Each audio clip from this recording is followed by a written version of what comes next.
Hello साथीहरू, दर्शन नमस्ते। आजको मेरो छोटो मिनी ब्लगमा हजुरहरूलाई के भयो कसो भयो सबै देखाउनेवाला छु। आज मेरो कामको सुरुवात यसरी भयो, हेर्नु होला है त। यो चाहिँ क्यामरी नयाँ गाडीको लुक है, इन्टिरियर हो नयाँ गाडीको। हाम्रो सरसँग भेट भयो सुरुमै, नरेशजी कम्पनीको हुनार कफी साथमा लिएर गफ गर्दैछु। कुटु कुटु कुटु कुटु गेयर हल्लायो है।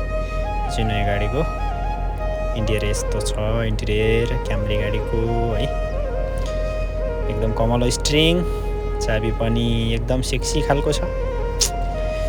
तपाईँहरूको कसलाई मनपर्छ क्यामरी गाडी, मनपर्नेले कमेन्ट गर्नु होला है त। Let's see. त्यतिकैमा अब खाना खाने टाइम भयो। पनौती सोल्टीको पनि फोन आइपुगेर म दौडेँ भात खानको लागि। यतिखेरको समय करिब 10:30 बजिसकेको छ। अब म पुग्दैछु होटलमा, खाना खाने ठाउँमा। हाम्रो सोल्टी आइपुग्नु भयो, उहाँ र म चाहिँ सँगै भात खाने हो आज है।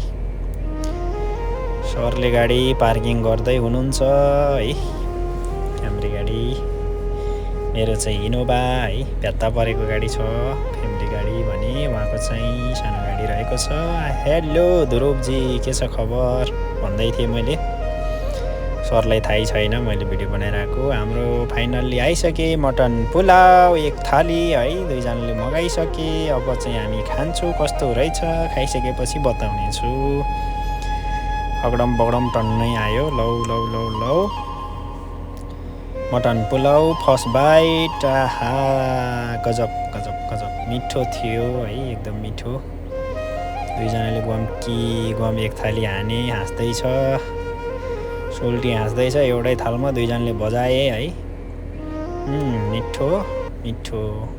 खाना खाइसकेपछि फेरि हाम्रो दिउँसोको चाहिँ ब्रेकमा सोल्टीहरूसँग भेटघाट कार्यक्रम भयो। यति नै लास्ट